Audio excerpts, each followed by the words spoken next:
Do you want to farm a ton of high-end endgame jewels and relic weapons? Well, this is the video for you. A huge shout out to Lakunok as well over on Reddit who brought this to my attention. What is up, ladies and gentlemen? Welcome to a Monster Hunter Wilds video. Today, guys, I'll be showing you how to farm a bunch of the endgame jewels, decorations, and relic weapons. Now, this utilizes the moon system in Monster Hunter Wilds, and you will need access to the Windwood Plains and a hunter rank of at least 21. You'll also need to make sure that you aren't on any main quest missions, as this will prevent it from working. Essentially, what you need to do is head out to the Windwood Plains, head to the pop-up camp in Area 10, which you can currently see is this location just out here on the map. Now, once you're at this location, you want to rest and make sure that you set it to plenty and nighttime. Nighttime does allow us to see what stage the moon is in, what phase of the moon cycle it is. Once you've done that, you want to head outside of your camp and you want to follow this path down past the river. And this just allows us to actually see the moon in its glory so that we can determine what phase it is in. Now, by standing in this location, we will actually see the moonrise over those cliffs. And we are looking for a particular phase of the moon. Now, you can currently see here all the different phases that are available of the moon. The one that we are after is the one that is just before the full moon, obviously, and that is 3/4 of it filled. Now, if this particular moon doesn't appear for you, all you need to do is head back to your camp, sleep to the night time, and that will cause the day cycle to continue one forward. You want to go until you get this moon in the sky.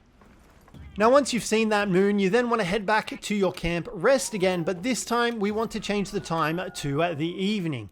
Now, once you've done that and you've rested, you then want to speak to Alma and accept an optional quest from her to hunt a tempered Balahara.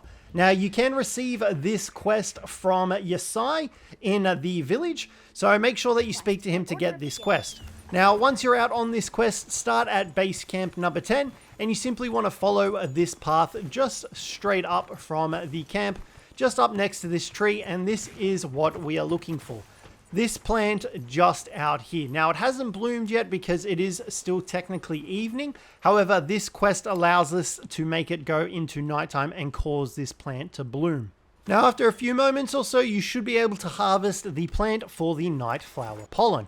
Once you've done that, you want to head to the Area 3 camp and once again repeat this process. Now, you want to jump up this cliff off your secret, and there is another night flower pollen up here. You want to collect that as well, and just like that, you've got two of the most powerful materials in the game that allow you to swap for gold melding tickets. Now, you then want to return from the quest, and this actually puts you back in time to just before when you started the quest, and you simply repeat the quest, repeat the process, grab the ephemeral blossoms once again in the exact same areas just north of Area 10, and the area at Area 3 as well. You can repeat this for a countless amount of times. Repeat it for as long as you want, as long as you've made the conditions right using the moon cycles. All you need to do is simply jump up here again off your secret, gather the ephemeral blossoms, and just like that, you've got a bunch of the items that you can trade in for the gold melding tickets. Now, you want to then trade in these items to Sekka, who you can find on the Wyverian Island, or you can also just speak to Nada and bring that up, and he will also allow you to trade those items in. She does offer gold melding tickets as well as the gold relic melding tickets and hard armor spheres. So you then want to go to the Wyverian and you can trade in these gold melding tickets for the decorations or the weapon shards as well, depending on which melding ticket that you get. So you can see here, we do go ahead and grab the ancient sword melding decorations, and we can trade in our gold melding ticket for 10 jewels. Now, you can repeat this process a countless number of times, depending on how bored you are, depending on how many jewels you want, but it is a very easy, quick way to go about getting a crap ton of end game jewels. Now, once you've traded in that melding ticket as well, you can rest, and this should refresh Sekka's inventory so that you can go ahead and item trade with her again. Now, you can see there, she doesn't have any of the melding tickets, just the hard armor spheres. We're not exactly keen on the hard armor spheres. all you need to do is once again head back into your tent, rest up again. It does cost 300 guild points, so you will need to make sure that you have a decent amount of them.